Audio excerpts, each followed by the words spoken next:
अयोध्येतील प्राणप्रतिष्ठा सोहळ्याच्या पार्श्वभूमीवर एकनाथ खडसे यांनी भाजपवर तोफ डागली। निवडणुकीसाठी भाजप श्रीरामाचा वापर करत असल्याची टीका एकनाथ खडसे यांनी केली आणि त्यांच्या या टीकेला भाजप आणि अजित पवार गटाने जोरदार उत्तर दिलंय।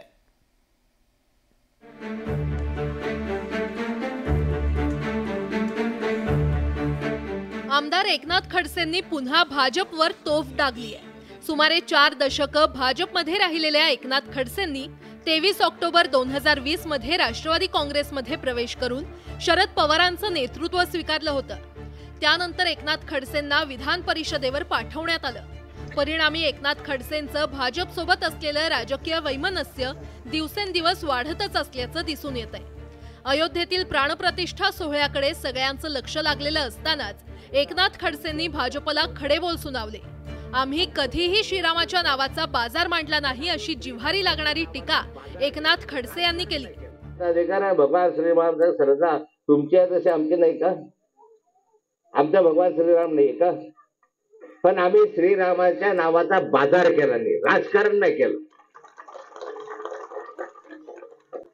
तुम्ही बाजार करतात, राजकारण करतात, निवडणुकीसाठी तुम्ही वापर करतात। एकनाथ खडसेंनी जिव्हारी लागणारी टीका केल्यानंतर भाजपकडून आशिष शेलार मैदानात उतरले। आशिष शेलार यांनी एकनाथ खडसेंवर जोरदार पलटवार केला। मला वाटतं खडसे साहेबांना तिथे गेल्यावर स्मृतिभ्रंश झाला असेल। माझी त्यांना विनंती आहे, आपण टीका जरूर करा, पण त्या टीकेला तथ्य असू द्या।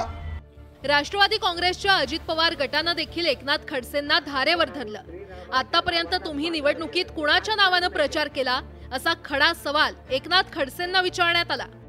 आत्ता बाजार वाटतोय आणि 25-30 वर्ष ज्यावेळेला तुम्ही निवडणुका लढत होते त्यावेळेला प्रभू रामचंद्राच्या नावाखाली एकनाथ खडसे साहेब सातत्याने निवडणुकीमध्ये प्रचारामध्ये सहभागी राहायचे।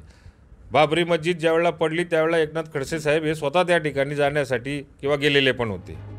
देशाचं राजकारण गेल्या 5 दशकांपासून राम मंदिराभोवती केंद्रित झालं होतं। या मुद्द्यावर अनेक निवडणुका लढवल्या गेल्या, पण आता 22 जानेवारीला अयोध्येमध्ये प्रभू श्रीराम मंदिर प्राणप्रतिष्ठापना सोहळा होणार आहे। त्यानंतर तरी राम मंदिराच्या मुद्द्यावरून होणारं राजकारण थांबेल आणि एकनाथ खडसेंना राजकीय वक्तव्य करावी लागणार नाहीत अशी अपेक्षा करायला हरकत नाही।